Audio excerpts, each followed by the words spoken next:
আজি নিশ্চয় আপোনালোকৰ মোবাইলতো এনেকুৱা ধৰণৰ এটা পপআপ আহিছে যেটো পপআপৰ ফলত আপোনালোকে অলপ হলেও ভয় নোহোৱাটো নহয় আৰু সেই যি পপআপ আছে পপআপত যদি আপোনালোকে ওকেত ক্লিক কৰে তেতিয়া কিবা সমস্যাৰ সন্মুখীন হ'ব পাৰে নেকি বা আপোনালোকৰ মোবাইলত কিবা প্ৰবলেম আহিব পাৰে নেকি আপোনালোকৰ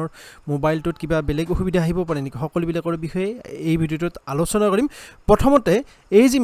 মেছেজটোতনো কি কথা কোৱা আছিল হেতু আমি এতিয়া শুনি লওঁ আহকচোন অলপ This is a sample testing message sent through Cell Broadcasting System by Department of Telecommunication, Government of India. Please ignore this message as no action is required from your end. This message has been sent to test Pan-India Emergency Alert System being implemented by National Disaster Management Authority. It aims to enhance public safety and provide timely alerts during emergencies. এতিয়া আপোনালোকৰ মনত প্ৰশ্ন আহিব পাৰে যে এই যে message আহিছে আপোনালোকৰ মোবাইলত পপআপ আহিছে তাত যেটো ওকে বাটন আছে ওকে বাটনত ক্লিক কৰিলে আপোনালোকৰ কিবা প্ৰবলেম হ'ব নেকি বা আপোনালোকৰ মোবাইলৰ কিবা প্ৰবলেম হ'ব নেকি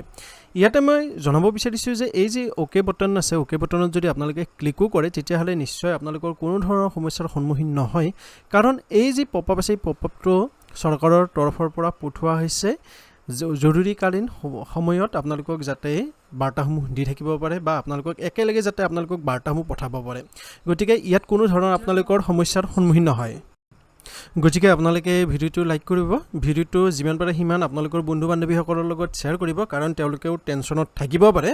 যদিহে সাবস্ক্ৰাইব কৰা নাই তেতিয়া হলে অনুগ্ৰহ কৰি ইউটিউব চেনেলটো সাবস্ক্ৰাইব কৰি ল'ব